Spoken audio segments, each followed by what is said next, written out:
کومه معاشره کې چې موږ او تاسو ژوند تیرو دا معاشره دا یو اسلامي معاشره ده ځکه موږ او تاسو مسلمانان یو او مسلمانانو ته الله پاک ټول ژوند ښودلی دی په هغه ژوند کې د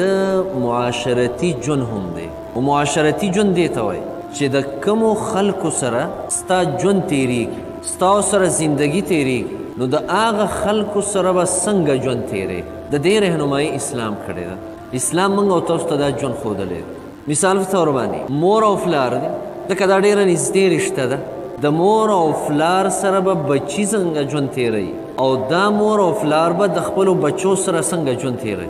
د دوی چې په یو بل باندې کوم حقوق دي هغه حقوق هغه اسلام موږ او تاسو ته ښودلی دي دویم قسم یو انسان ته د ټولو نه ډېر نږدې دا په خپلو کې دا ښځه او خاوند دي یعنې دا ښځه به د خپل خاوند سره څنګه ژوند تیروي او خاوند به د خپلې ښځې سره څنګه ژوند تیروي دا حقوق چې دې ته حقوق زوجین وایي د ښځې او د خاوند منځ کې حقوق دا موږ او تاسو ته اسلام ښودلی بیا دې پسې وروستو چې کوم نسبي خپلوان دي د انسان تره دی د تره زوی دی ماما دی د ماما بچي دي ترور ده د ترور بچي دي دوی سره به څنګه ژوند تیر د دوی د حقوقو بیان اسلام موږ او تاسو ته کړی څلورم نمبر کې چې هغې ته قرابت مصاهرت وایي د سخرګنۍ په وجه باندې خپلوي سخر دی خواښې ده د هغوی بچي دي دا قرآن راته ښودل اسلام راته ښودل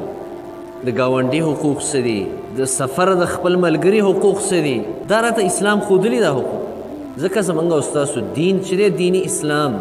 دا یو جامع او مکمل دین دی مکمل دین په اسلام کې بالکل کمی او کوتاهي دا نشته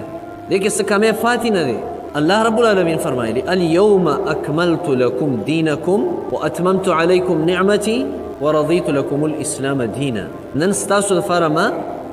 ستاسو دین کامل که پوره مې که اوس چې الله پوره کړی دی